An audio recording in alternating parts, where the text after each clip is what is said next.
the Evolution Security Podcast.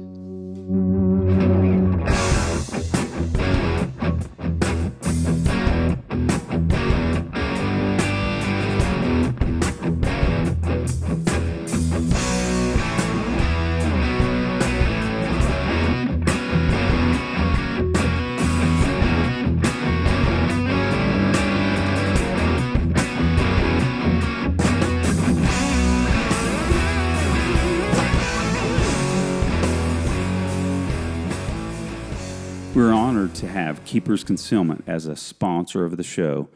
If you have a modern appendix carry holster, it was probably influenced by their original keeper. So you owe it to yourself to check out what they have to offer for your EDC needs. Also, Spencer Keepers is a top-notch trainer. I've taken his AIWB skills class and highly recommend it. Go to keepersconcealment.com where you can buy a holster, sign up for one of his excellent classes, or inquire about hosting him in your town. For any Keeper's Concealment products, use Evo Twins at checkout for 10% off.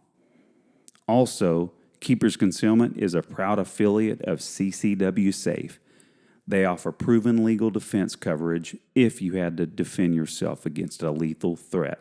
Go to keepersconcealment.com/CCW-safe. Let's talk about an awesome training coverage that opportunity. meets your needs. We are super pumped to be hosting John Murphy of FPF Training for his Street Encounters, Skills, and Tactics class, the 5th and 6th of November 2022, just outside Fort Bragg, North Carolina. This class will teach life-saving material to include Stop the Bleed Medical, Pre-Encounter Management, Pre-Assault, Proper Pepper Spray Use and Deployment, Essential Shooting Skills, Scenario-Based Decision-Making, Post-Fight, and more. For tickets, go to our show notes and find the class link, or go to John's website, fpftraining.com, and look for the class in his course calendar. Come train with us. Hello, everybody. Welcome to the Evolution Security Podcast. This is Aaron Davis and Eric Davis. We are the Tactical Twins, and we are honored to have on not only a great instructor and holster maker, the father of the modern appendix holster, Spencer Keepers, and he is also, we are proud to say, a sponsor of this show, and we're just honored to have him on again for the third time. Oh my gosh. We only have a few guests that have made it to the 3, but we're going to keep doing that because we have some favorite guests. So good to have you back on, Spencer. How you doing, brother? Good, guys. I'm proud to be here. Very looking forward to this a lot. Awesome. Well, Eric has some topics that he wants to go over, but I just have to say, again, have to give you kudos because you have contributed so much to the concept of appendix carry. I say it in, actually, I have a new spot that we're running for your holster company and your training company. And the point is, the holsters that are out there that are legit AIWB holsters, they're probably influenced by your designs that you went through, trial and error for many years to make it work and make it comfortable and all that stuff. And I also say this too, is that I took your AIWB skills class, and before the shooting started, that was a great class, and it was all about holster choice, wearing that holster, clothes for that holster. I've got a whole setup based on what I learned in that class. So again, just gratitude to you for what you've contributed with all your knowledge about carrying appendix, because it is a big deal. Thanks, man. I appreciate that. Yeah, it's very interesting to see, some of the competitors' holsters, Mm-hmm. and you look at that one and you look at mine and you're like, oh, wonder where that came from. you know, so You deserve to have that thought. yeah, and the other thing too is I've been to some other guys' appendix classes, right? And it's way different than mine, which is good, but where mine settles a lot around gear choices and how to make it work. How does this whole appendix carry equation, as I call it, Mm-hmm. how does all the little factors of that make appendix carry work for a person, right?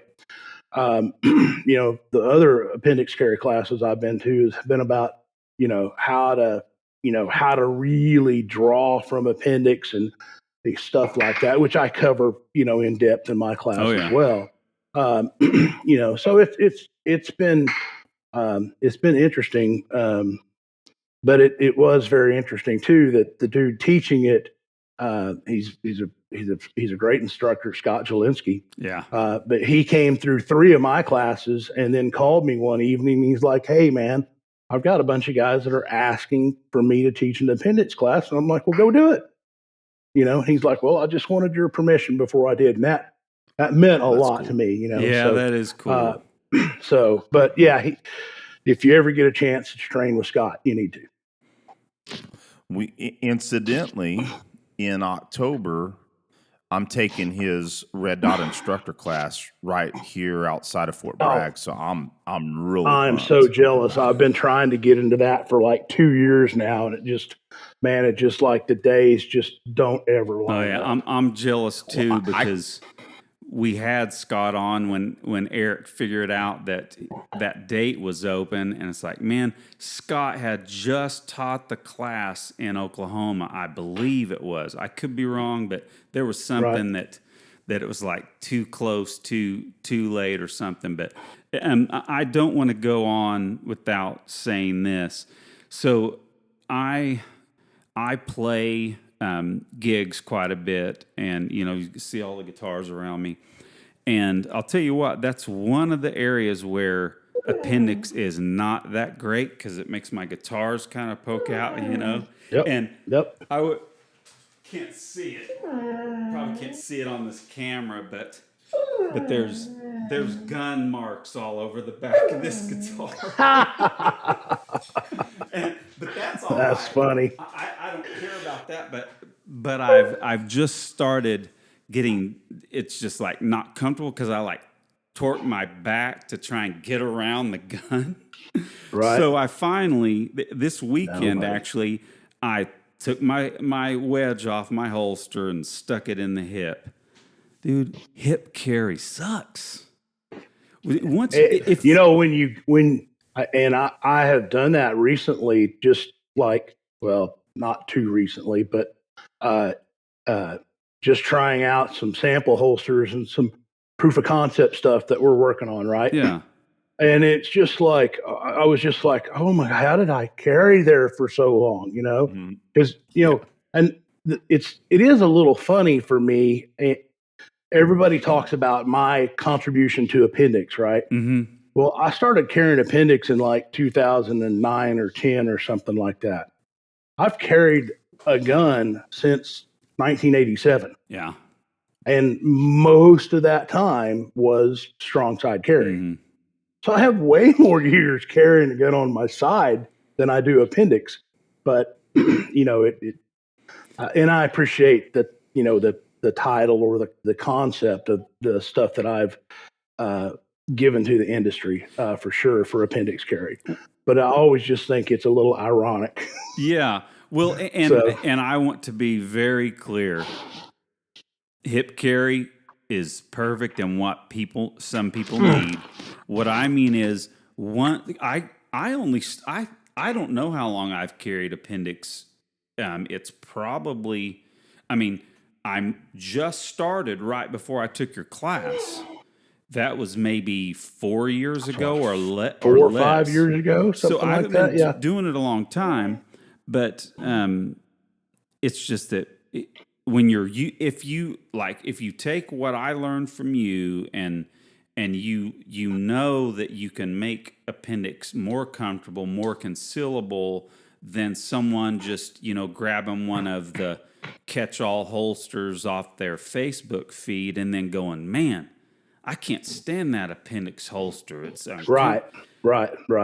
Yeah. If you know how to do it, it's more comfortable than inside the waistband hip is. I can attest to that because I've been going back and forth. But I just wanted to bring that up. Is alive. What's that, Eric? Dunning-Kruger is alive and well in holsters. Oh, jeez. For sure. I just yesterday, or the day before yesterday, get out, Cooper.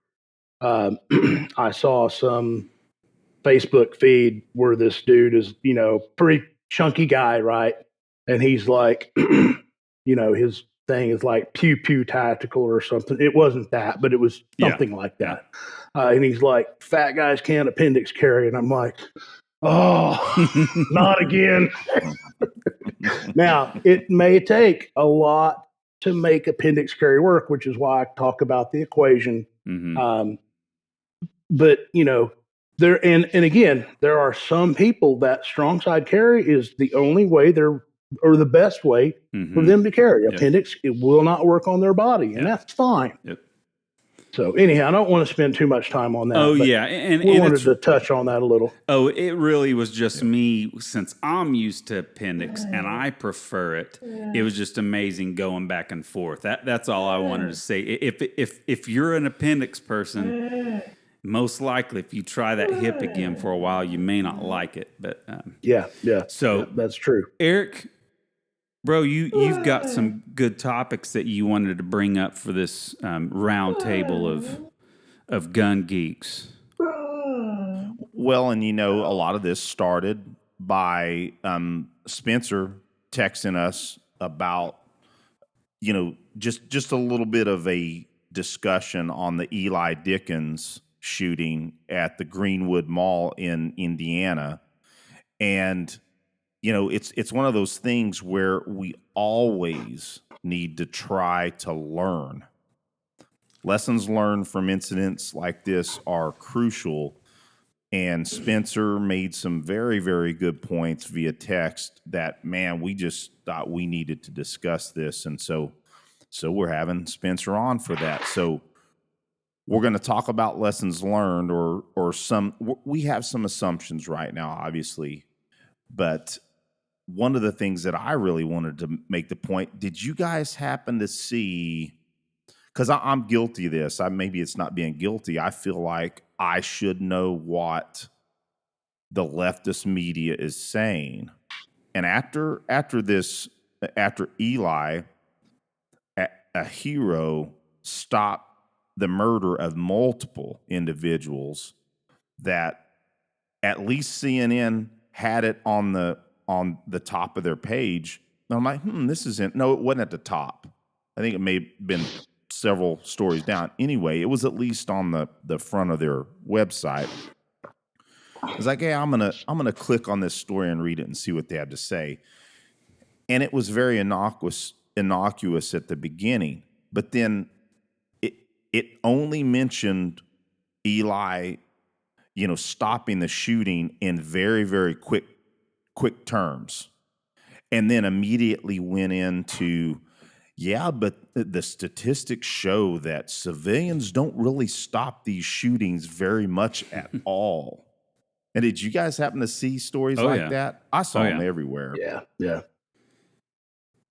And one of the things that I found extremely interesting is I found some quotes from a couple of very venomous anti-gunners, one of them being the founder of Moms Demand Action, Shannon Watts. And she said, I don't know who needs to hear this, but, nice little, that this sounds like a high schooler to me. I don't know who needs to hear this, but when a 22-year-old illegally brings a loaded gun into a mall and kills a mass shooter armed with an AR-15 after he already killed 3 people and wounded others is not a ringing endorsement of our implementation of the Second Amendment. So that's one, and we'll hit on both of these. And then we have Chris Brown of the BradyUnited.org, which is Brady campaign, right? Here's what we're not going to do. Continue to uplift the NRA myth of a good guy with a gun. Let me be clear. If more guns made us safer, America would be the safest country in the world.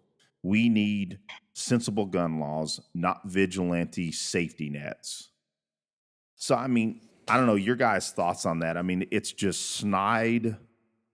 It's an attempt to devalue the fact that this young man saved countless people's lives. And it proves one thing. It proves that they do not care about saving people's lives, right? Yeah, 100%. They're always saying, hey, if we could just save one life with this gun control law, then it's worth it. Well, in this specific incident, Eli Dickens saved possibly, and you mentioned Ed Monk's work pre-show, Spencer. I think the average is that a active murderer can kill one person every minute. That's just an average. Obviously, in this case, it happened a lot faster. But if we even just did a rough estimate with how much he had on him, he could have, major carnage in that food court. Yeah. So your guys' thoughts on that, Spencer? I'll let you comment on that. I mean, just the attempt to devalue it. Go ahead. The fact that, and I read the same quote, and it is so troubling to me that she would say that 22-year-old illegally brought a gun into a mall and not even think or talk about the 20-year-old who illegally brought 3 guns into the mall. 2 of them are, modern sporting rifles. With I heard that he had I don't know how many mags, but he had 200 rounds of loose ammo on him, in addition to the extra mags, and he had staged one other rifle in the bathroom so that if he got pushed back by tactical pressure, say the SWAT team finally showed up or whatever, he could retreat to that and get another weapon if that weapon that he used, malfunctioned or quit or got shot or whatever.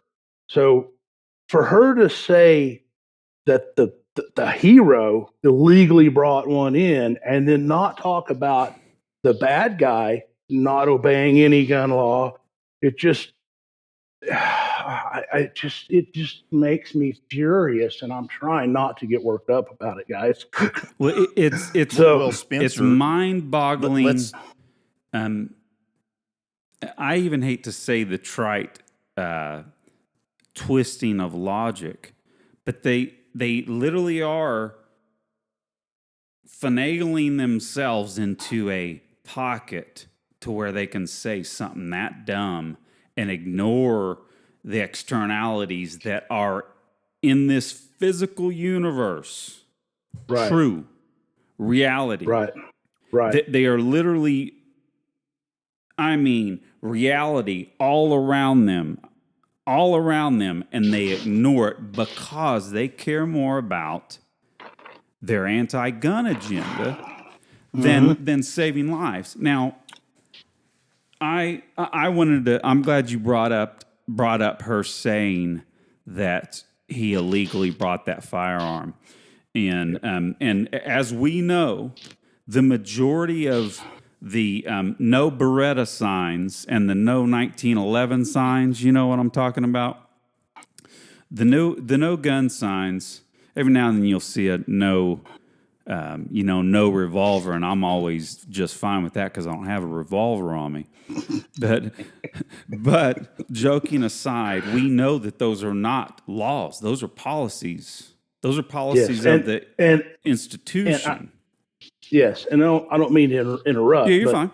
The sheriff or police captain or spokesperson, struggling to find the exact word to call him. He said several times that Eli was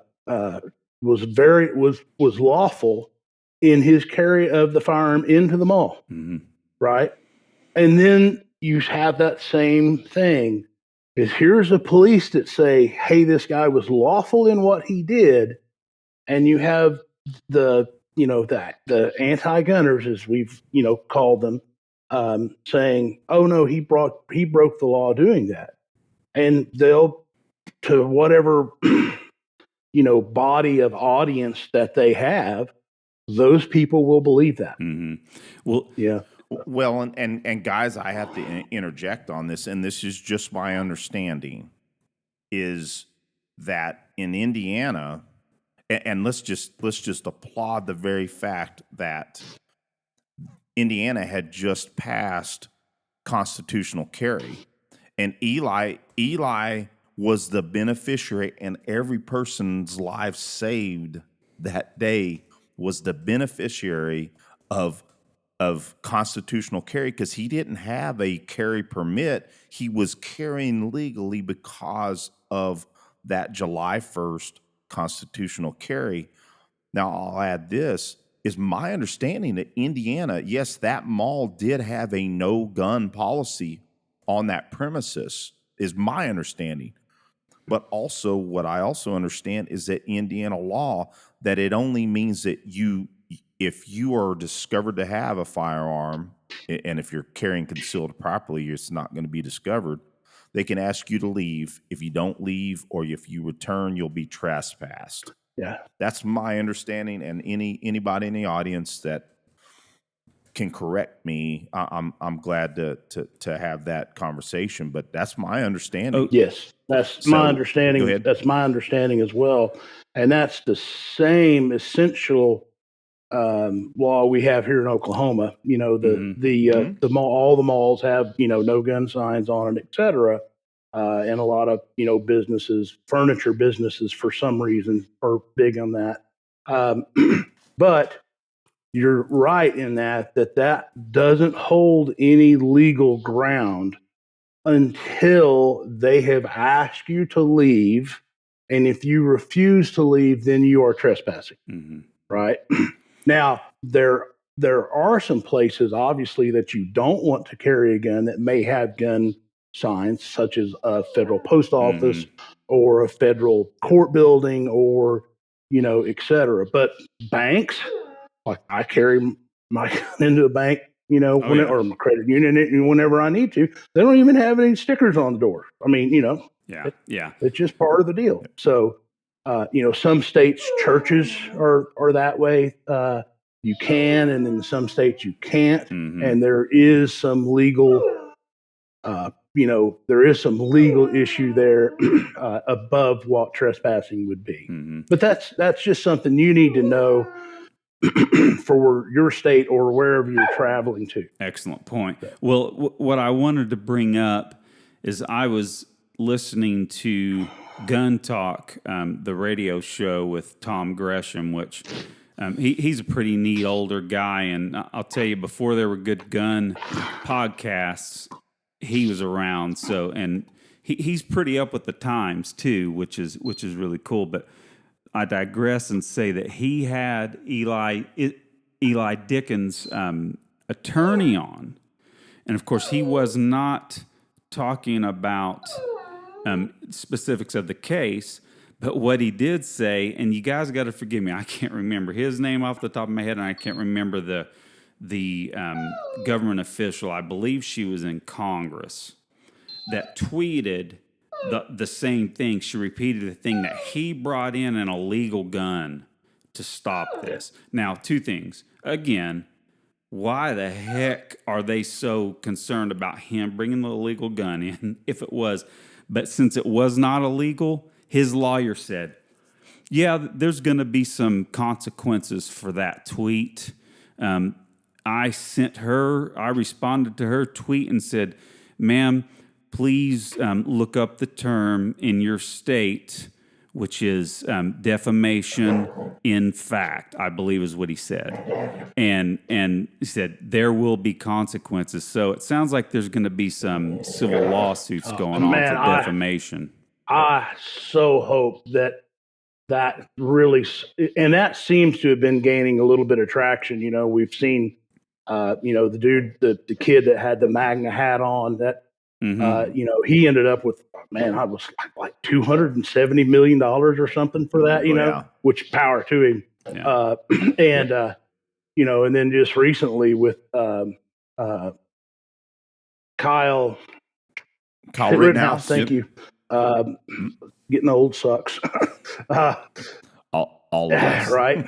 I read a deal here a while back that The View settled with him out of court, just like whatever you want, we'll settle with you. Rock on. Yeah. Oh, nice. I did not hear that.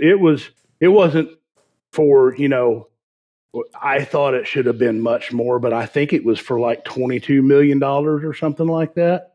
Really? Yeah. So, those folks that talk so evil about law-abiding citizens, the gel of our country, essentially, I think they need to be held accountable for that. Yeah, and here's, I wouldn't expect necessarily the people on The View to be this smart, but they need to remember they can say whatever they want about public figures. They can say flat out lies, and there's not public figures, famous figures. It's very hard to have defamation lawsuits successful on their behalf. The three of us, as famous as we all are, some people can say whatever they want about us. We can't do a damn thing about it. But someone like Eli and Kyle Rittenhouse, that thank God that they had especially Kyle Rittenhouse had his life. They attempted to ruin his life for protecting his own life against people trying to kill him. And he deserves every dime he could get out of those people that make millions of dollars talking trash about everybody. Unless it's in the gun community or a very, a very,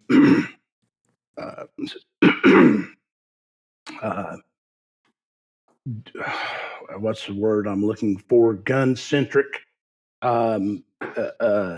company or something like that. I mean, there's no way he would ever get a job at probably Boeing or even the government or Yahoo or a tech company or something like that. Subway in other words, or Pizza Hut or whatever. He's they unemployable. ruined his earning power from almost everything, like you said. You just said it, Spencer. He's unemployable. Yeah, absolutely. Yeah. And all for a political statement and an anti-gun agenda. And to me, I believe, I'm optimistic. I believe that all of what we've been seeing, and including the Bruin case that was so brilliantly passed down by Justice Thomas, is that there's light there's light at the end of the tunnel, possibly. But Aaron and I spoke about this maybe an episode ago. Is that the left's relentless, and it's never going to end. And we got major battles, but I am optimistic. We've had a lot of victories recently, and the Kyle Rittenhouse case was also a victory. Well, guys, I think it's a good segue in to talk about the other narrative, and that is that these mass shootings have been on the rise. And I found a piece by John Lott, and I'm just going to very quickly breeze over the highlights of this. And the piece is Corrections to the FBI's Reports on Active Shooting Incidents. And again, that's by John Lott. president of the Crime Prevention Research Center. Now, when he did this paper originally, he was the senior advisor for research and statistics at the U.S. Department of Justice Office of Legal Policy. So when he wrote this, he was in a public capacity, which I found interesting. For some reason, I didn't know John Lott had worked in that capacity. I've read a couple of his books and whatnot, but bottom line is that this narrative that active shootings, or as we like to call them, active murder incidents, are on the rise is completely false. For some reason, and I can't claim nefarious roles at the FBI. I think I'm going to stop right there for a split second and say that I know that at the ground level that there are phenomenal, brilliant, awesome FBI agents at the ground level. But for some reason at the leadership level, there's something that has been wrong with the FBI for many years, as we know. And that's not just related to the FBI exclusively either, Right, yep. And I just wanted to make that point. Very true. Yep. Very, very good point. So bottom line is, let me breeze over some of this real quick, is that errors in the initial FBI report on active shooting. In September 2014, the FBI released a report stating that public shootings had risen sharply since 2000. That's key. 2000 is interesting. The report found that 160 mass or active shootings occurred in public places from 2000 to 2013 and increased from just 1 in 2000 to 17 in 2013. Newspaper headlines relied on the report's data. FBI confirms a sharp rise in mass shootings since 2000, New York Times. Mass shootings on the rise, FBI says, Wall Street Journal. FBI mass shootings incidents occur more frequently, CNN. And the list goes on a little bit there. So I guess the bottom line is that we know that news outlets for many years have used that narrative, and this is data from the FBI, right? So interestingly enough, the authors relied heavily on Google News searches that compiled cases. So we know how reliable Google is, right? The FBI missed 20 multiple victim shootings involving at least 2 people killed. The missing cases were 3 times more likely to have occurred from 2000 to 2006 than in 2007 to 13, thus exaggerating the increase that was widely reported. Now, looking at their chart, and folks on film can probably see this. You see this sharp arrow up, right, in this trend line. So they chose 2000 for a reason, because 2000 only had 1 mass shooting. And there were an uptick taking out all of those cases, right? Now, when John Lott added in all of those missed cases, and this is essentially the finding, there has only been, and this he went all the way back 38 years, there has only been a slight, statistically insignificant upward trend over 38 years from 1977 to 2014. Even then, the trend depends on a single year, 2012, because 2012, there were 91 deaths. So it kind of skewed some of the findings. And bear with me, guys, I'll jump through this real fast. The real crux of this data is that it seemed to be that they were trying to pull out cases that involved concealed carry holders. And again, I'm not gonna sit here and say that's the exact reason, but it sure as hell seemed like that was part of their agenda. Now, when John Lott and his organization pointed this out, the FBI admitted, and this is back on the paper, the FBI admitted that it sometimes makes subjective decisions. The selection of cases for inclusion in these reports is a result of consensus vote of analysis and analyst and law enforcement professionals using the methodology stated in the original 2013 study. In some cases, a level of interpretation is required with which all may not agree. And I might have breezed over one section. Essentially what they said is, oh, we knew our data was skewed, but we felt that it was way more important for law enforcement and policymakers to have this data than be in the dark. So essentially, though, in conclusion, that's why I want to make sure we get to our other subjects before we get too long in the tooth here, is adding in all these cases where concealed carry was actually used. The claim in the original FBI report that active shooting cases have increased over time was a result of data errors. Now, skipping to the portion here about concealed carry. For the period from 2014 to 2019, the FBI had missed additional cases. Once those cases are included, there were 25 cases out of 162, that's 15.4%, where people with permitted concealed handguns stopped the attack. The FBI report keeps excluding cases where shooting attacks have been stopped by concealed handgun permit holders.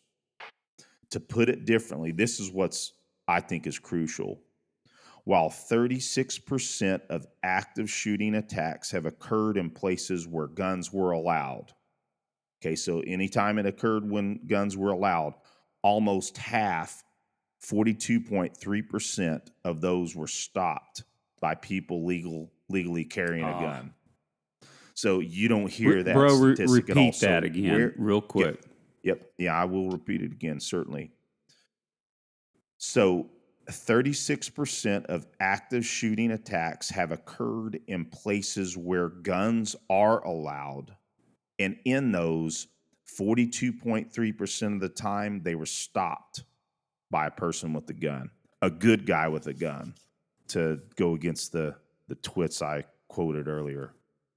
So isn't that interesting? Well, Eric, I can, since it's germane to what you're talking about here, I also went to the Crime Prevention Center of John Lott and found another article that was about, it's a huge compilation of concealed carry holders stopping mass murder. And I just did this cursory. There are already 5 of these incidents stopped by a civilian in 2022, and there were 9 of them stopped in 2021. And the funny, what I'm going to assume, I don't have any, again, this is just conjecture on my part, but I think it's from an educated standpoint that when these individuals say that civilians don't stop these events very often, they're probably just Googling it, or they're going by a false study like this, right? The problem is, that go ahead, John Lott had to, and he's just compiling news articles, right? He's not doing anything where someone can try and accuse him of tweaking data in a scientific study that has flaws in it or something. And Aaron, for full disclosure, he's also using additional FBI. Oh yeah. Sorry, stats and I don't want to conflate those two things. Yep. What I'm talking about is, again, the people that say this, that good guys, quote, good guys with guns don't stop these mass killings very often. But I'm just saying, the reason why those people don't know about it is they're only local stories. That is key. Yeah. They are only local stories. You got to search for them. You got to find, because the national media has no interest. And I'm not saying this from a nefarious, us being liberty and conservative, and then we've got lots of left-leaning journalists, but not even talking about that. But they're just not. It's not something that's going to get them ratings, right? Hey, so a guy stopped. A guy killed an evil dude with an AR-15. He was about to shoot a bunch of people, but he's the only one dead. Wow, they're not gonna cover that, right? Well, and I'd like to close this portion out because we want to get into the meat of what Spencer's expertise is going to provide to the discussion. And I think the bottom line about that last statistic that I read is something that we always talk about, is that these incidents typically happen in gun-free zones by choice, by the perpetrator, the murderer, because they know they're not going to be opposed. And in the instances where people were allowed, it was a huge uptick. This 42.3% is pretty amazing data. And I didn't know that personally until I read that. That's excellent news. Yep. Well, Spencer, we really want to get into some of these lessons learned from Eli Dickens, and you had some brilliant points, man. Let's jump in. Okay, before we do that, I want to add, because this is a great place to add it, and then we'll expand on it real quick. Yes, sir. So I have been to the Tactical Defensive Institute in Ohio's 3-day active killer shooter class back in 2013. Actually, was a guest of Greg Ilfritz, and you guys need to have him on here if you haven't. Oh, if he'll come on, we've asked. He is so busy. He keeps himself so busy. It's not funny. Well, but if you get a hold of him, tell him to come on. That's yeah. I'll send him a text. I've been to Ed Monk's active shooter class, and I've taken a few active shooter killer classes like at TacCon and some different things with Chuck Haggard and some other guys. One of the things that we've learned is if you put virtually 100% of the time, if you put tactical pressure on an active shooter, they will either be shot or they will stop or they will take their own life. Just almost 100% of the time. And everybody say hi to Cooper. Hey, Cooper. So we love our yeah, pets. he was down here whining so loud I thought everybody could hear him, so I just gave in and let him up in my lap. We could hear him some, but it added a nice ambiance. Oh yeah, bring him on. He looks like a good watchdog there. Man, he's a pretty special pup. Awesome. We rescued him. Long story, rescued him, and the first day we brought him home, it was kind of funny. He crawled up in my lap, and he's just been there ever since. And awesome. He's just the best little dog. So anyhow, they are our family members, absolutely. Yeah. So moving into kind of the meat of what we kind of talked about with this Indiana mall shooting has really broken all the rules of what we typically see or think with a self-defense, interaction. I mean, for the last, I don't know, 120 years, it's been 3 shots at 3 yards in 3 seconds, right? Well, and I'm not saying that that's not possible, and I'm not saying that that's not realistic at all, right? Yeah. But this shooting really expanded on some things. One, from all the reports that I've read, he engaged the shooter at 43 yards. So roughly, I've heard 40 and 50, and then I've heard that exact 43-yard number. So we'll run with about that. So, it seems like now all of a sudden, if you get on, Facebook or Instagram or, whatever, and if you're involved in the self-defense community, there's the Dickinson drill, right? Mm-hmm. And it's an IDPA or USPSA target at 40 yards, and you have 15 seconds to shoot 10 rounds, because that is what he did based on the timestamps of the video that we have. Obviously, we haven't seen the video, and I hope it does come out sometime. Oh yeah. And I'm sure it will. I mean, it just almost has to. So with that, the couple of points that I want to talk about right there is, so they're in the food court. Him and his girlfriend, I'm assuming, are probably sitting at a table, maybe eating food or talking or, whatever. They're having a nice, date out. And the beep for him was gunfire, right? So in that 15 seconds, he had to run his OODA loop up. He had to orient himself to that. He had to observe what was going on. He had to make a decision. He had to act on that decision, right? That takes time. So the way I understand it from everything I've read, he essentially stood up, grabbed his girlfriend, took her to the ground, pushed her to the ground so that she would, be low and maybe there was some cover there. Drew his firearm. I don't know what it was. I've heard anything from a Hellcat to a Glock 19 to a Glock 17. And that's kind of irrelevant, right? We talked about this pre-show, gear does matter, but it doesn't matter to the point that a lot of people think it does, right?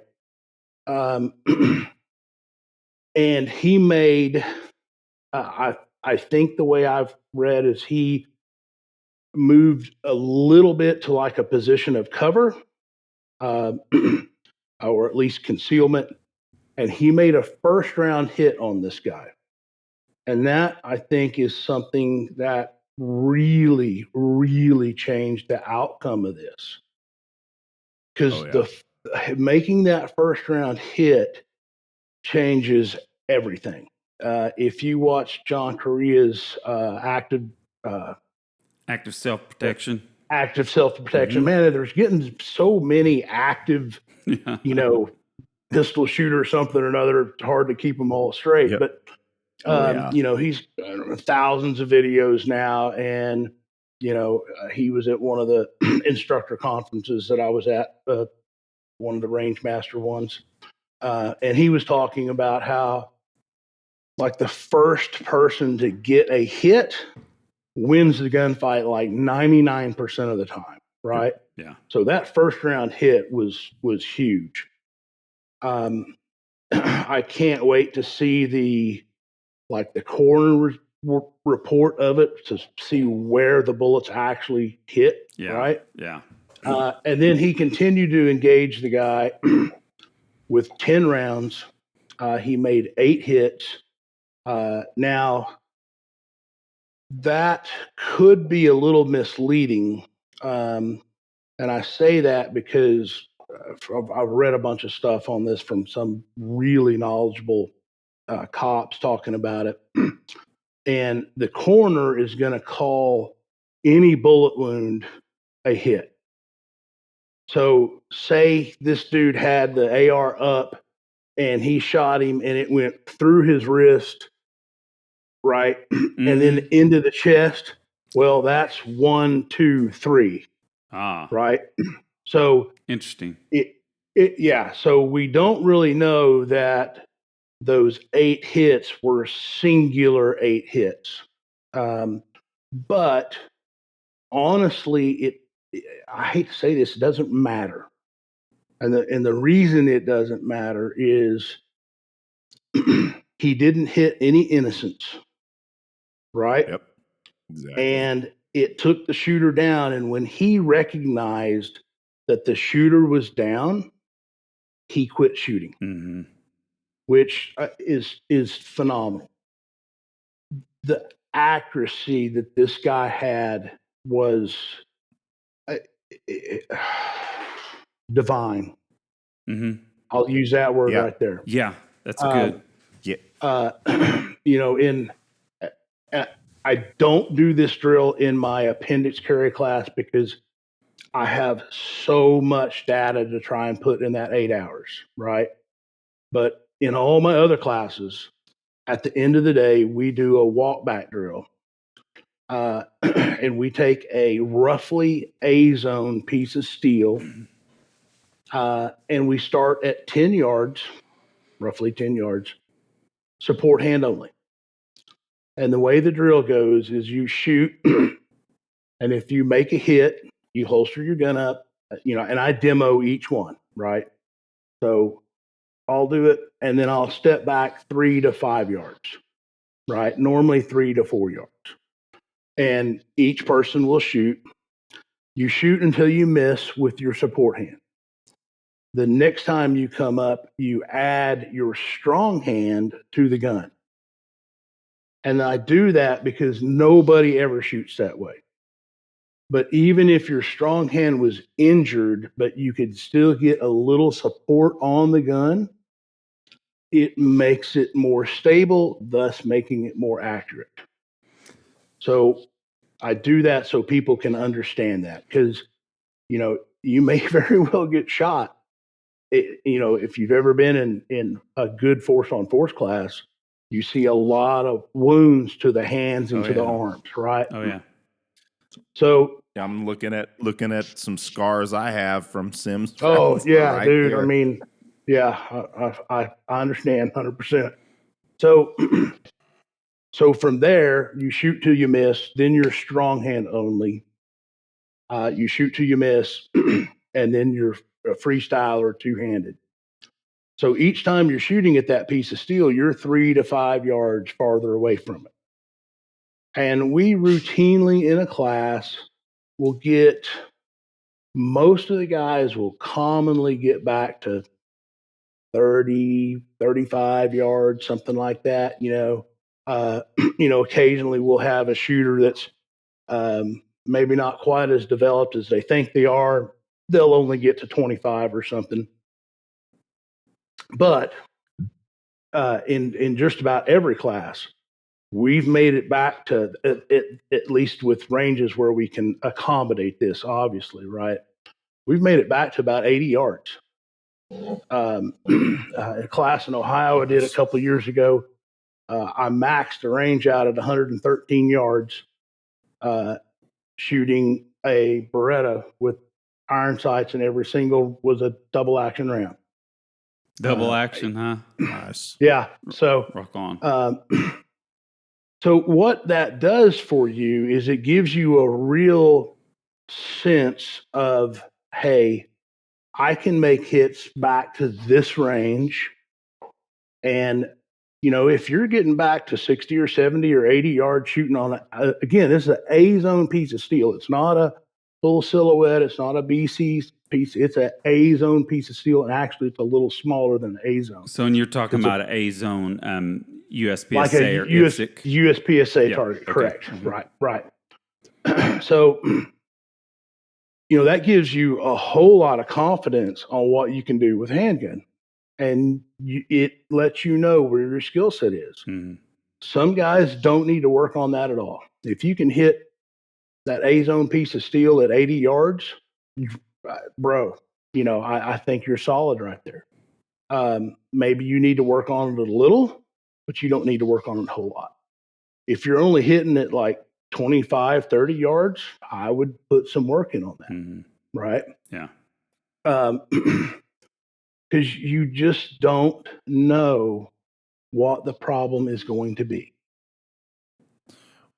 Well, and Spencer, if I could interject, this is actually, I think, enlightening to a lot of us that are in, we're Aaron and I, and we're amateurs in this business right now, but we're doing our best. But I would tell you that even amongst our biggest mentors, I think that everybody is looking at this and saying, yes, we've been talking about accuracy for a long time at distance, but I think it's also making us understand that, yeah, you just said it. You don't know what the problem's going to be. What if your fight is such an outlier that it has no real impact on statistics? Is, I think, what the problem is with looking at things. And what does Tom say? It's not the odds, it's the stakes. Correct. Right? And so what if you're shooting and you're protecting your family? What if it is a 40, 50, 60-yard shot? You know, you got to work at that distance. And it's most certainly proven to me that it's like, you know what? I am going to work a lot more at distance. And Aaron and I, audience members have heard us talk recently. We just got back from the Rangemaster Advanced instructor class. And again, one of our epiphanies from that, it's like we feel fairly comfortable at distance, but it proved to us we need a lot more work, and we've been putting in that work too. So not everything is close distance. And this is a good discussion because all of us need to do better at distance and take it seriously. Right. Well, Yeah. I guess it'd be a good time for me to kind of tell a little bit of a side of this too. So I have not worked at distance for 20 years because my eyes, I literally just had cataract surgery about, I don't know, almost a year ago now. But I couldn't see a B8 to work at 25 yards. Couldn't even see it until now. And now that I can, I'm working on it. Hey, I can hit that what is it? The 8 ring, the just all in the black. I got all in the black in a 10-round drill for the first time ever a few weeks ago. But Awesome. But at the same time, doing this Givens class, it's also made me, and we can talk about gear in a bit. It made me hate my freaking Glock trigger. but you know, it's part trigger and part technique. A lot of it's my technique, of course. But I wanted to say, so I didn't even. It's funny. I guess I had my head in the sand. And I knew people were talking a little bit about this 40-yard shot and maybe doing drills on it, but I wasn't that keyed in on it. I didn't know it was, you know, all over Facebook, and some guys giving, you know, even some guys that I really respect giving guys a hard time like, hey, we've been telling you all need to shoot long distances forever. You ain't listen to it. But wait a minute. So that's true. You guys have been. But still, a lot of guys either couldn't shoot, haven't tried it, haven't been pushed to do it, haven't been exposed to the fact that they need to. So not everybody has this in their wheelhouse. Right. So I went out there and I have a new carry gun. I commandeered my wife's 48 because she hadn't been carrying it much, and I asked her if I could use it until I save up some cash for a custom gun that I want. That'll be another story, but long story short, I took that out there, put an OK0 on it. I thought, okay, I'm going to go here, and I just made up my own kind of drill for this. I went to 40 yards.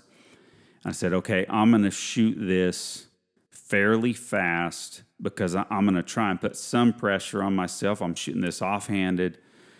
I got all 10 rounds on the bottle of the Rangemaster target, except for one, and I called it my lawyer shot.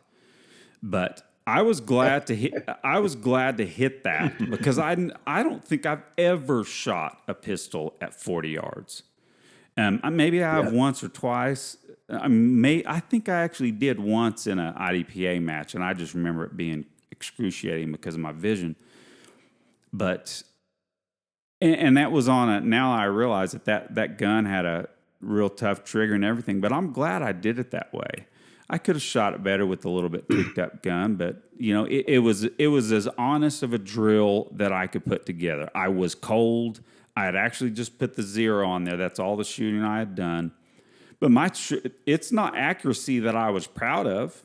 I sure wish I was all in the 8-inch circle, but hey, I guess that's one question to talk about.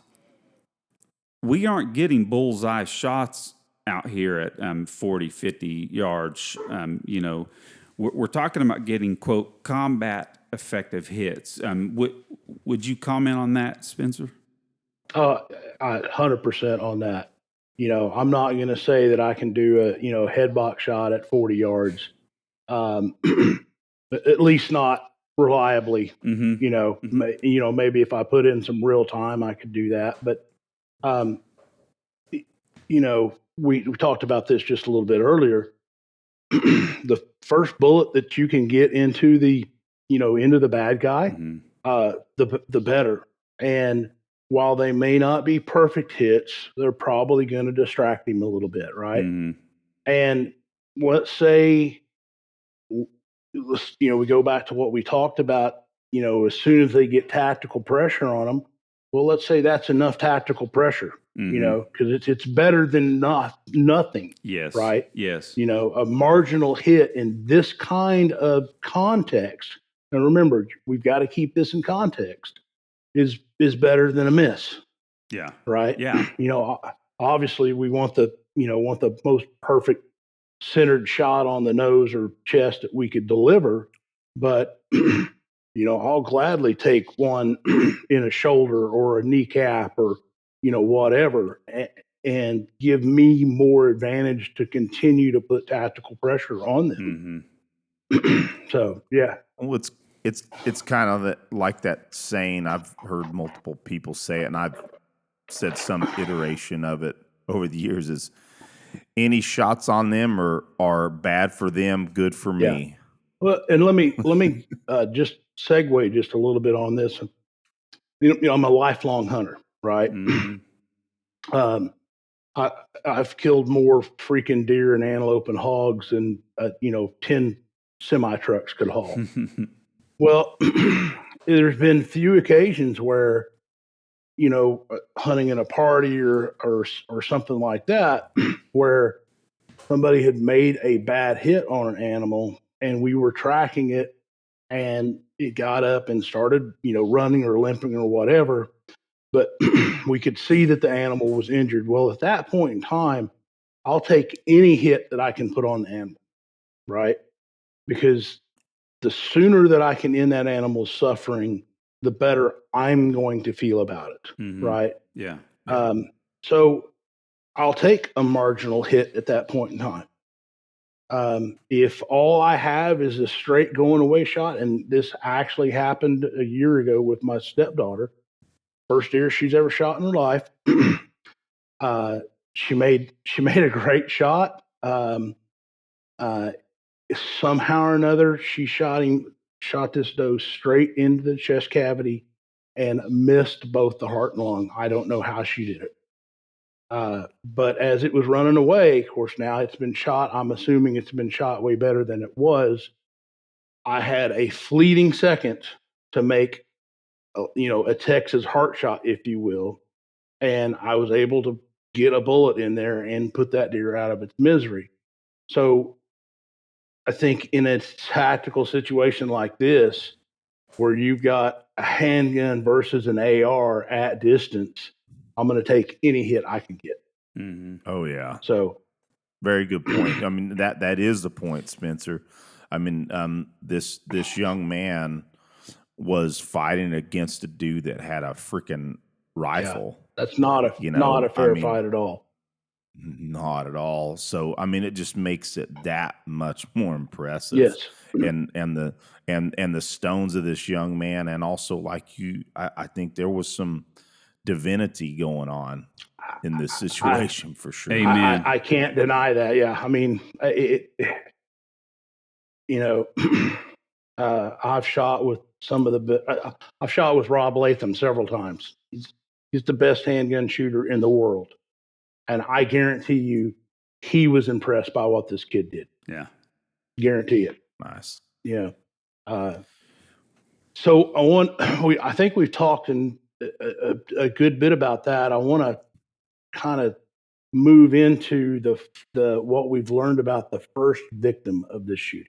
Yes. Yeah, I was just about to ask you about that. So now, mind you, I'm not an expert at this.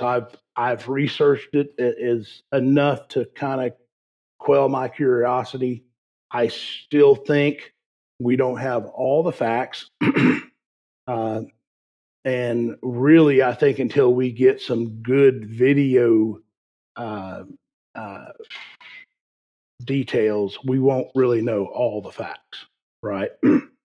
But from what I've learned, the first victim was actually carrying concealed. Now, I've heard a couple of different points. One is that he was going in. So the bad guy, I believe, a 20-year-old kid, just super scrawny from the few pictures I've seen. He was in the bathroom at the mall. He had both rifles in there, and a handgun. And I think what he did is he put them both in a backpack, broke down, and then, because carrying a full size AR in there, 16-inch barreled AR would obviously raise some concern. So I think he had them both broke down. He took them into the bathroom, assembled them, kind of got set up. He had a little magazine front pouch carrier. I think it had 3 magazines in it. And then he exited the stall and started out the bathroom. I don't know if he ran into this concealed carry holder in the hall of the bathroom or in the opening of the bathroom coming out into the food court. Not that it really matters. So there's been a whole bunch of hubbub here lately on you don't need a fast draw stroke. And there's a smidgen of truth to that in a lot of the self-defense shootings. Okay. But what you really do need, and I think that kind of got glossed over in some of that discussion, here a while back, is the ability to spin your OODA loop, right? Your decision-making process as fast as you possibly can. And this guy may have had a quarter second to recognize this kid had a rifle and was about to shoot him, and it wouldn't matter how fast your draw stroke was at that point in time. Mm-hmm. But let's say the kid, let's say the reverse of that. Let's say the good guy saw the muzzle of it coming around the corner, and it wasn't trained on him yet, but he could recognize there was a significant threat. And let's say that he started a draw stroke at that point in time. Well, the kid's probably walking very confidently, probably slowly, because he's the king of the jungle. There's going to be no guns right. in here. There's stickers on the doors. They can't bring guns in here. So let's say the guy had a 2.5 second draw stroke, but he only had 3 seconds to make that happen, but he's still got to recognize that. So you've got to add that back in, right? Well, maybe the dude's got a 1.5 second draw stroke, and now he's got 3 seconds to respond, right? Mm-hmm. So he may have been able to recognize that and get his gun out. And the point that I'm trying to make here is, again, you don't know what the problem is going to be. Now, I understand that, people only have so much time, et cetera, but you can develop a fast draw stroke and keep it with about 5 minutes of practice a day, Mm-hmm. right? Yeah. As long as it's good practice, Proper practice. Yeah.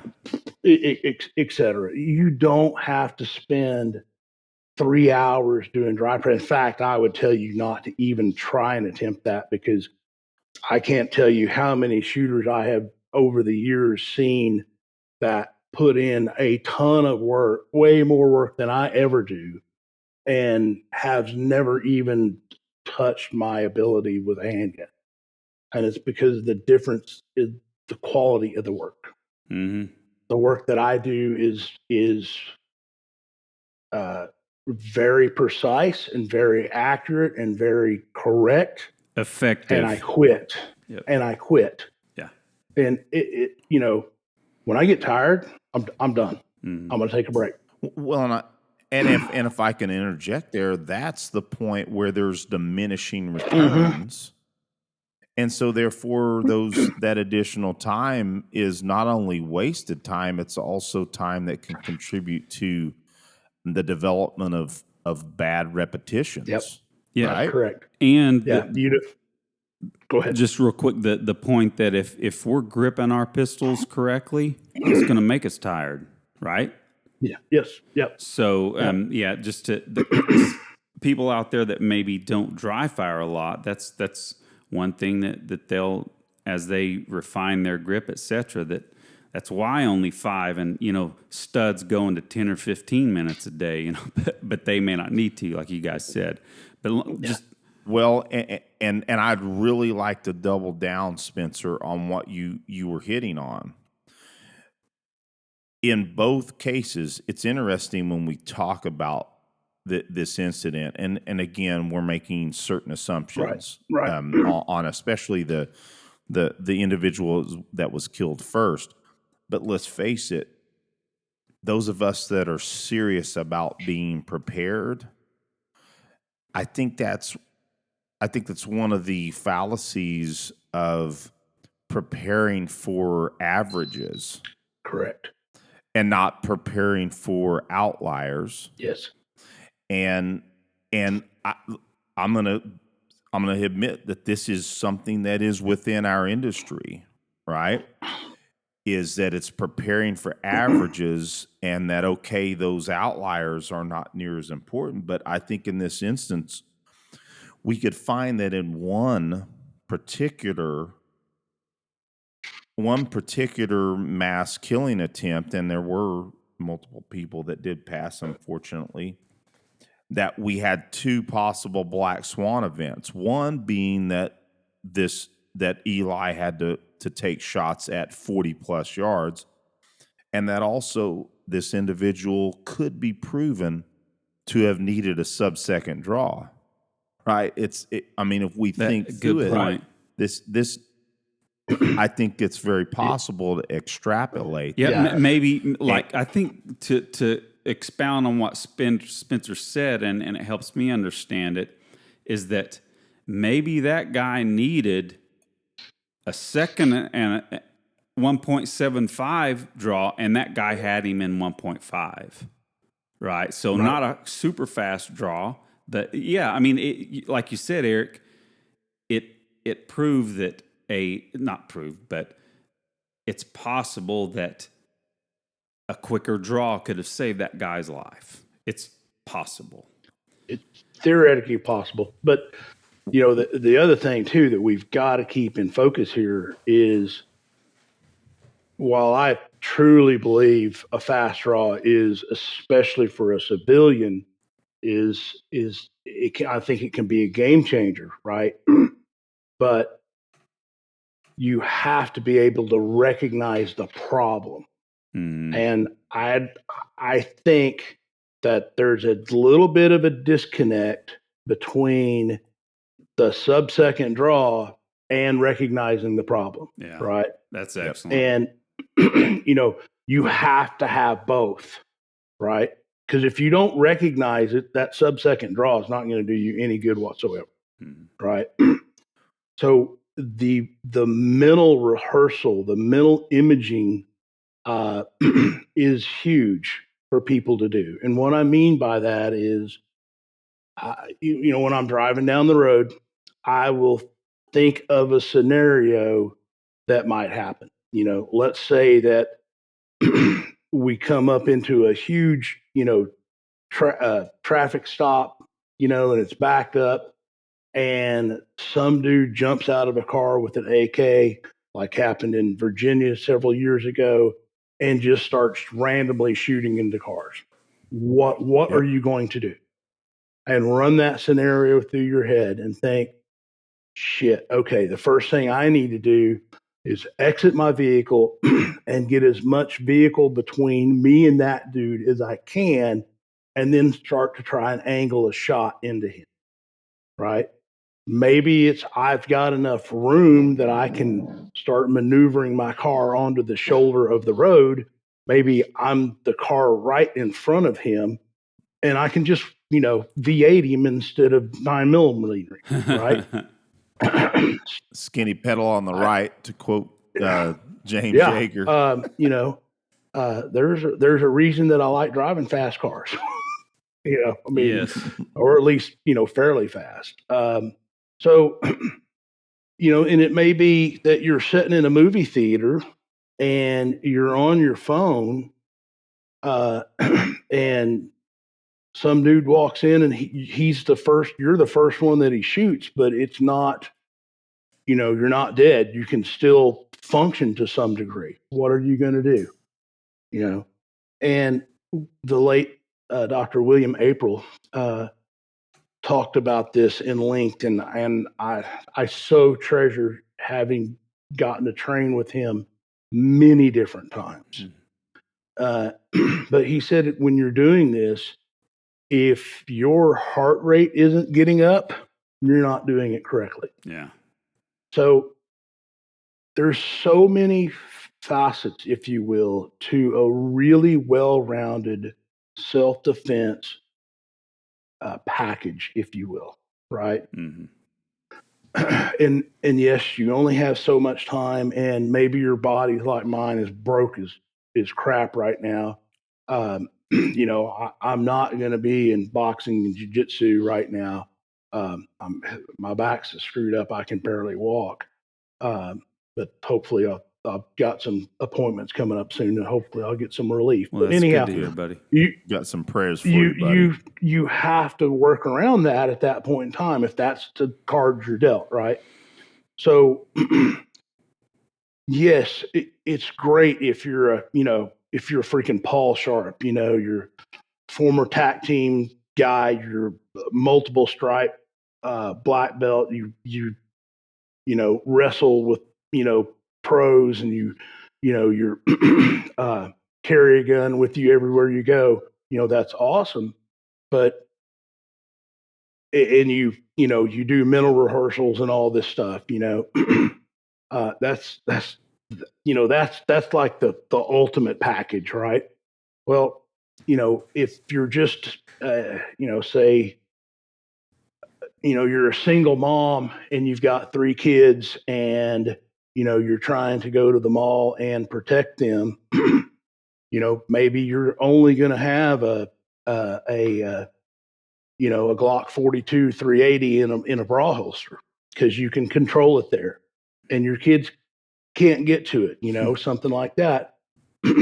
That's just the best deal that you're going to be able to present, right? So seeing the problem coming is huge, and I don't think a lot of people talk enough about that. So, Boy, I what are your agree. guys' thoughts on That's that? awesome. I surely don't, because those of us that have had a lot of the ShivWorks material and other guys that are great, like Cliff Byerly, that we have what we know, right, and we'll espouse it. The most important self-defense skills you can't hold in your hand. They're all your mouth, your eyes, and your brain, right? But we still, a lot of us that prepare in those still kind of keep that draw, stroke, and this situational awareness kind of separate. Even I know I do. So it's awesome hearing you, put a finite point on that. Man, you're showing some awesome insight, Spencer, and I'm glad to hear it myself, buddy. Yeah, the draw stroke and the decision making process have to be one. It has to be, because you have to recognize the problem and then make a good decision on, do I need to pull a gun out at this point in time or not? And, how fast do I need to get that done?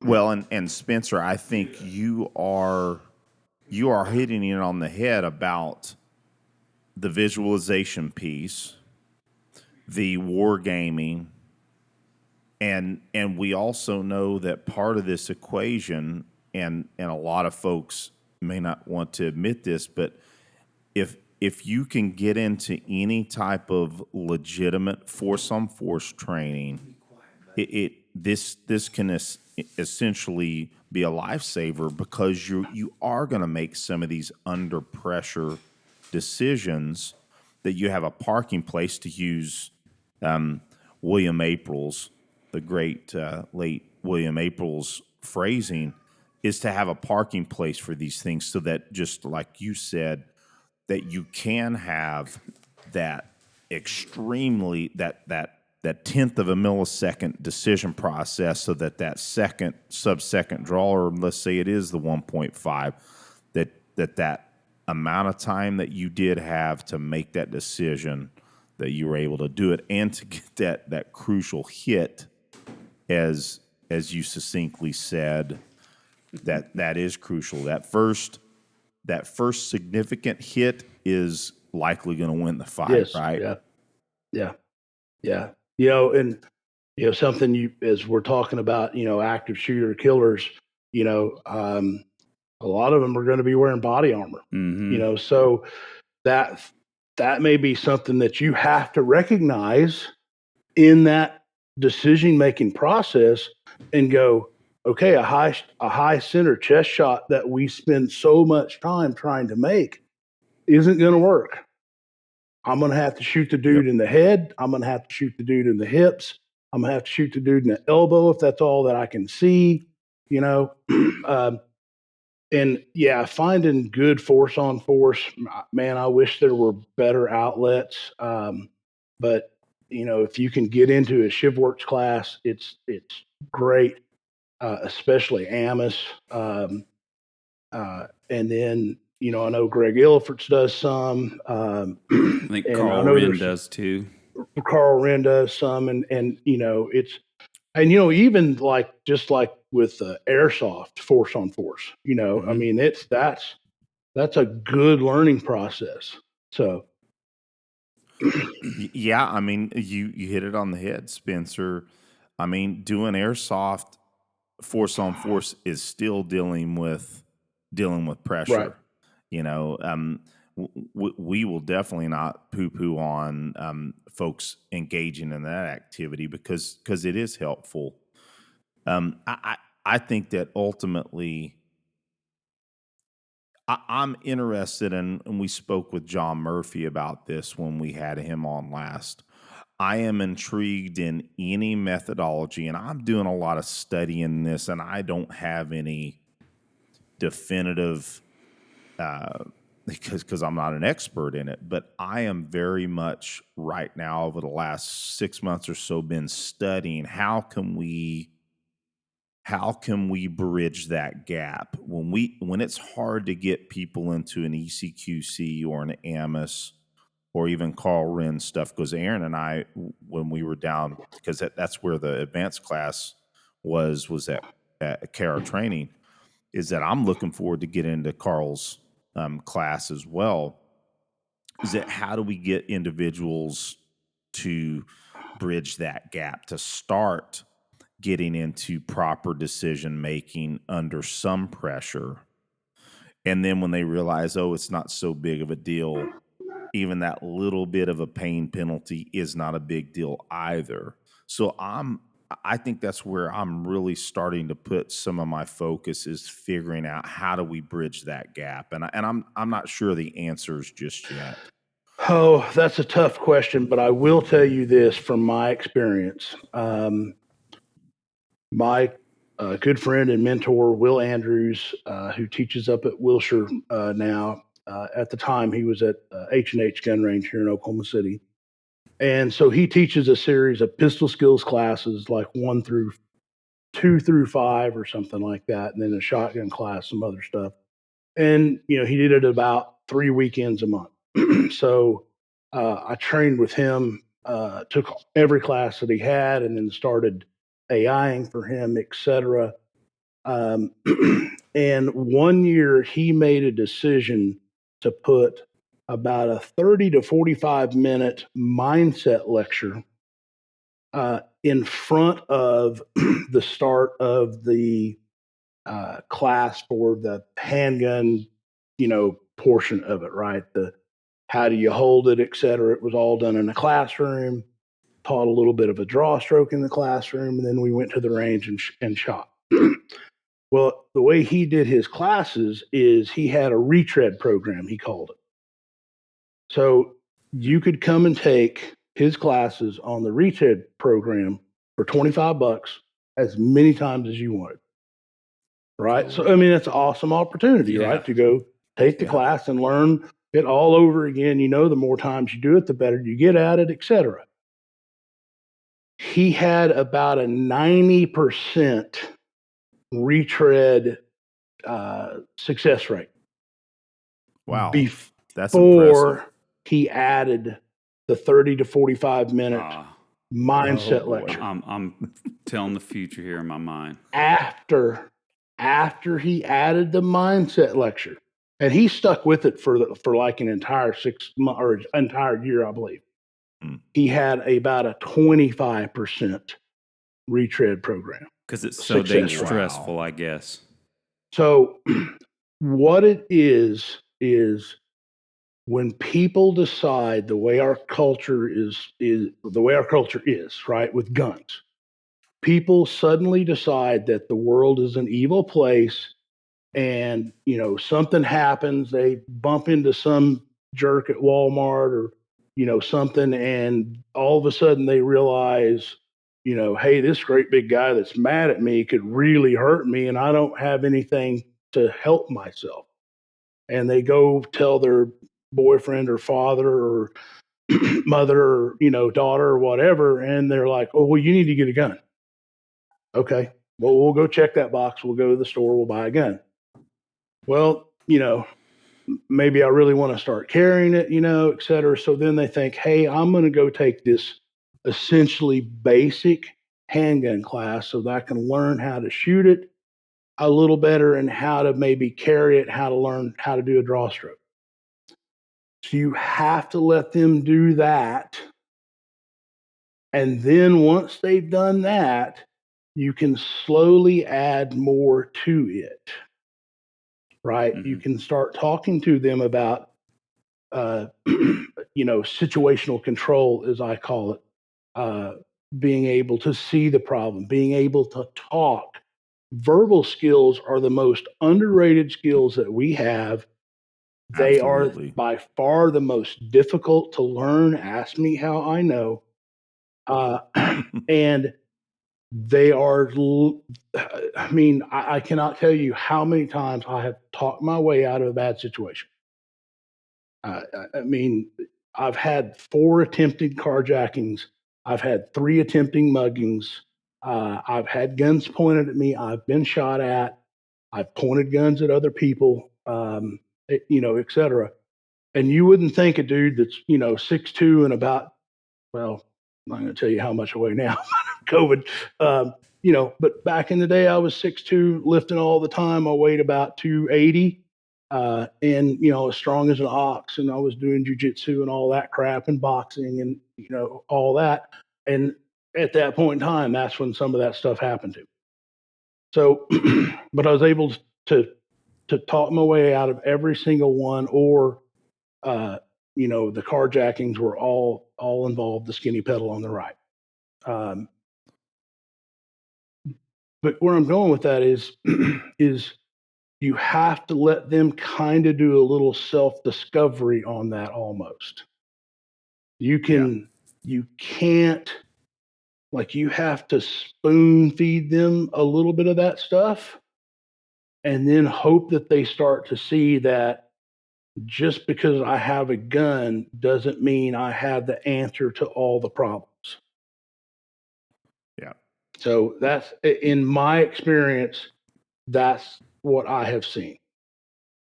Yeah, that's a very, very good quality explanation of why you can't push it immediately on. I know one. I know one person in the whole training community of all the people I know that her first class was ECQC. And she came back, huh? Yeah, I mean, started. Yeah. She's been through it. Been through it with me a couple times. Yeah, well, and what I mean is, That's if that's her impressive. first class, that she decided to go any class again. Oh yeah. And Aaron, do you remember Irene, Aaron, a couple of ECQCs ago? So she, back in Washington, of course, I'm in North Carolina now. She is, or was, one of our purple belts there at the gym, and she's still currently, I think she's still a purple belt. But anyway, shout out to Irene. She's a wonderful sweet person. ECQC was her first class. Wow. Yeah, Well, that's amazing that both of them are women that we know. Yeah. Now, We'll go figure. Julie Spencer. didn't have any jujitsu before hers. And that's even more impressive. And you'd be proud of me. I didn't drop the Black Hawk Down Irene quote. Oh, nice. Yeah, that's cool. We definitely share a little bit of a cool story there. Yeah, Irene. Yeah, I saw she's chimed in on. Yeah, a couple she things did recently. And we may have to invite That'd her be on good. the show, man. Awesome. I think we should. Well, guys, Why don't you get her and I'll hook you up with Julie Thomas, who is the other one, and maybe you could get both perspectives on a female perspective on taking ECQC as their first firearms related class. That would be cool. Maybe we can make that work. I'll certainly send you a message after this. Okay, yeah, I'll send it on to her. Cool. Yeah. Well, guys, awesome. we're getting pretty close to a pretty long show here. I mean, just amazing stuff, amazing topics and insight here, Spencer. I'm sitting back here enjoying the heck out of learning. So again, appreciate you coming on.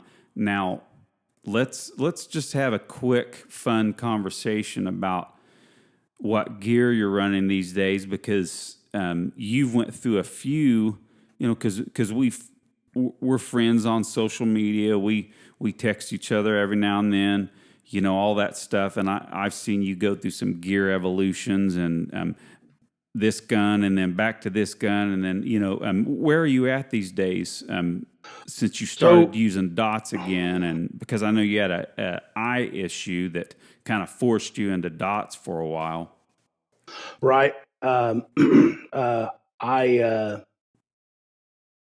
had a hip replacement, and it did not go well, and it affected my vision, just like all of a sudden, like I mean, I never wore these damn things at all.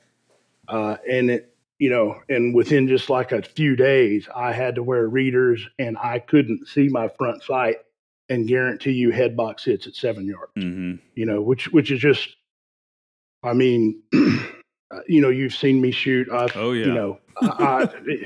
I 2015 vision my entire life. Right. So, it was a huge shock for me. So, what I had to do then was just find the fastest way I could get into a dot, which was a Glock 17 MOS with a Holosun 509 on it.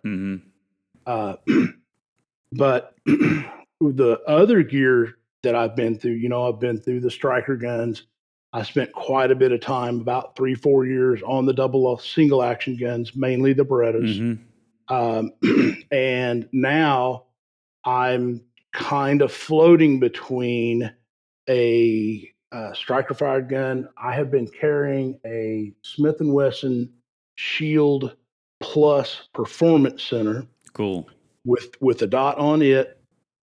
So that's a 4-inch gun. It's 13-in-1.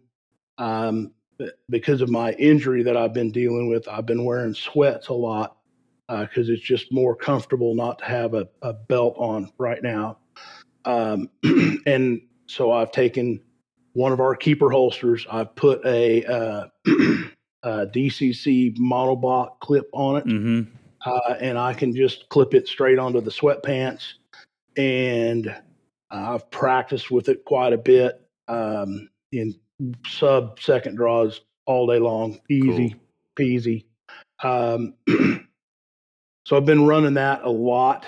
I have been. What dot do you have on it? I've got a Shield dot on it. Okay.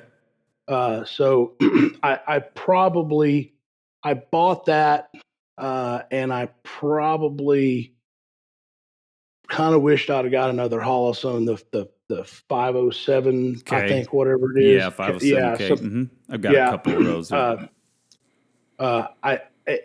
There's some things about the Shield. The dots is fine. It works great. I like it. But there's some weird things I didn't really think through. To adjust it, you have to have like this. It comes with an Allen wrench in this little spiral thing that has marks on it. There's no marks on the dot itself. So I didn't really think that through. And I didn't really know that until I got it. Right. So anyhow, and then I've been running a Staccato P with a RMR on it. I have ran 1911s in the past, but I have not mastered them. So that's the reason that I went to the DASA guns. I had a student in a class struggling with one, and he was like, "So how do I shoot this thing?" And I'm like, "Well, this is how you do it." And it was in theory, right?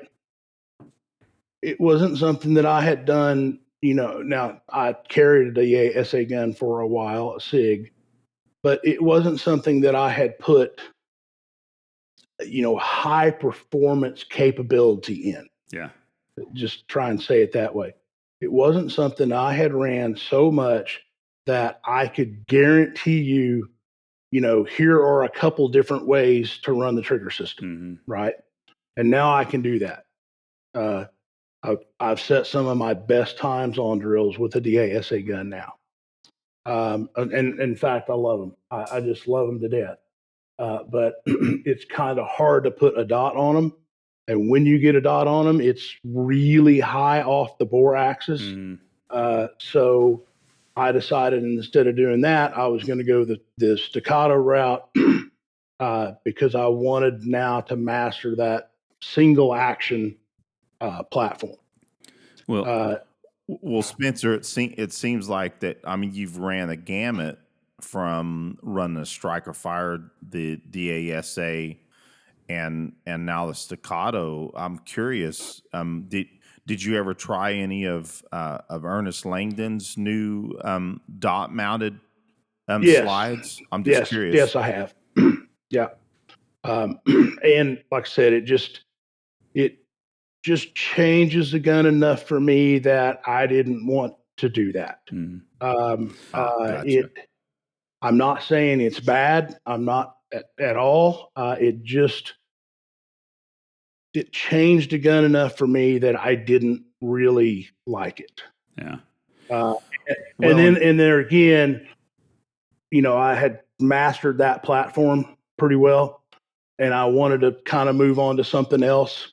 And so that single action, was the thing to do. I had actually started with just a 1911 and 9mm, 10 round mags. And I just got to the point that, man, 10 rounds is probably enough, but maybe it's not. Yeah. And so I actually just come across a good deal on a staccato and just couldn't pass it up. And so I've been running that. That's probably where I'm going to stay for a few years, because some of the stuff that I've just recently been able to do with it, it's way simpler than a DASA gun. It takes a lot of work to make a DASA gun work. It can be done. It just takes a lot of work to do it. My eye vision is coming back. A little tip on that: there's a app that you can get called Glasses Off. I've started using that again now, and man, it's really sharpening my vision up. Oh wow! Pretty quick. So I'll make a note of that because I still have close-up vision issues. Yeah, that may be a tip for some people. I actually talked to the engineers there once about creating a shooting program with it, but they didn't seem to have that much interest in it. But through that conversation, I guess they track all the performance of that because the app gets more difficult as you go to train your brain to look through blurry eyes. That's essentially what it does. And he said that my results were very untypical. So just FYI. Interesting.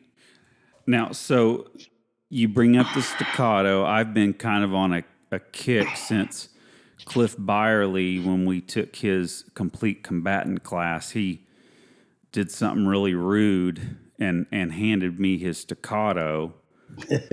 and now every one of my friends that has one, I'm kind of pissed at them. So dude, I'm going to tell you what, and I will throw this out there. And the guys like to have killed me, but we now have a staccato holster available through Keeper's Concealment. Awesome. And nice. I don't want this to come off braggy in any way, but I think it may be the best holster we have ever created. Cool.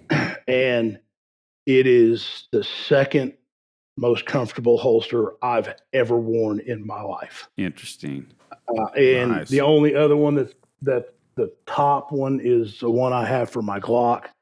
And it's pretty long. Mm-hmm. So I'm running a 17 with a KKM comp, and that extra length, especially for bigger guys, really matters. Mm-hmm. And that thing's just the absolute perfect length for me. And man, I can put that thing on and go all day. I have literally, when my stepmother was moving, I literally got up in the morning, put it on, wore it all day, helping her, slept with it on, Wow. got up the next day, run errands, moved her, all this stuff. And then the next day, drove another 6 hours home, and it was like it just wasn't even there. Awesome. Now you're talking about your 17 holster or your staccato one? Well, they are essentially the same. They're both just incredibly comfortable. Mm-hmm. So I have just a segue to that. I've definitely told people that Spencer, that it's kind of counterintuitive that a longer holster can be more comfortable than the shorter ones. So, Yes. Eric, what were you going to say, bro? Well, as I sit here, I'm going to butter up Spencer a little bit. One of the most comfortable holsters that I wear on a regular basis is this boy right here, in my 43 in my errand. I know that's cheating a little bit, but No, and and that's we were the first company that I'm aware of in the industry that added length to the holsters for the smaller guns. oh yeah, it works great, man. And now you I'm see in it my like gym everywhere. shorts. Yeah. Well, like I said in the beginning, I use it in my gym shorts and my gi pants. That right there. All the time. That right buddy. there. well, so, and I'll just say this, Spencer, I've been, I keep coming up with excuses to get another Glock. Okay. So, and I think of guns in terms of how many Glocks I could get or how many. But I was thinking, okay, man, I'm not buying that Wilson Combat. It'll cost me 8 Glocks. Yeah. But I was thinking that the staccatos were in that 4K range, but even brand new, I think the top is about $2,500, which still isn't cheap, but I think you can get them around 2K, and of course you find one used. And so now the staccato's back on my wish list because I was thinking they were in the the 4K range. Right. So I was thinking about getting an LTT with the optic cut because I need optics now because of my vision. But I'm sure eyeing that staccato now with the lower price than I thought they were. But that's still not cheap. But those things are like driving a Porsche for sure. Well, and I think you hit it on the head, Spencer. You're talking about mastering another platform, and that's certainly laudable for sure. And putting the time. The other thing too about the staccato and the double action guns is I believe those are the safest guns to carry. Right. Yeah. So with the DASA gun, you can put your thumb on the hammer when you holster it. There's no pretension on any of the trigger mechanisms, et cetera, right? So you can holster that gun with absolute confidence that it won't go off. Well, you can do the same thing with the staccato or 1911, right?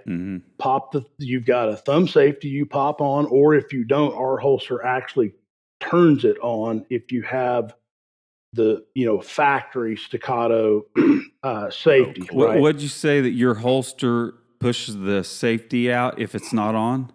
That's correct. Dude. If you go to holster one of our 1911s, if you have the correct safety, mind you, on that, okay, it will actually click the safety on for you as you put it in the holster. If you were to forget it, that's mind-boggling right there. I don't think you should have said anything about that, man. I'm just, dude. That's awesome. Mind blown over here, buddy. That's cool. Pretty cool. Pretty cool. We worked that into the holster. Works really well with the staccato. So, and then you can break your grip a little bit. Put your thumb on the hammer. On the now cocked and locked hammer, right?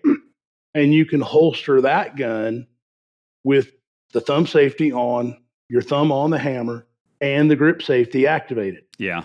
So, reholstering the gun is the most dangerous thing we're going to do with it. Yep. Right. So the most safety we can build in that, the better. I'm still a little leery of some of the striker fired guns out there that people say, hey, this is just like a 1911 trigger. It's awesome. And there's nothing that prevents that trigger from getting the slightest amount of disturbance, and it could go off while it's going in the holster. That's one reason that I've gone to the staccato as well. So awesome. Well, Spencer, I think we've taken your time up enough for tonight, man. Just a blast of a conversation. we're honored to have you on. And I repeat, we are honored to have Keepers Concealment as a sponsor of the show, and just being involved with someone like you that's so wise and has so much to teach. Thank you for coming on again, and thank you for partnering with us also. Oh, absolutely, guys. I'm honored to be here. I really enjoy it. It's a great time, Spencer. Thank you very much, Yeah. buddy. We're going to do this very soon. And how about finding you online as well? If folks want to get in touch with you. KeepersConcealment.com. It's all right there. And we'll have it in the show notes. Perfect. Of course, it's in the show notes every week, but that's awesome.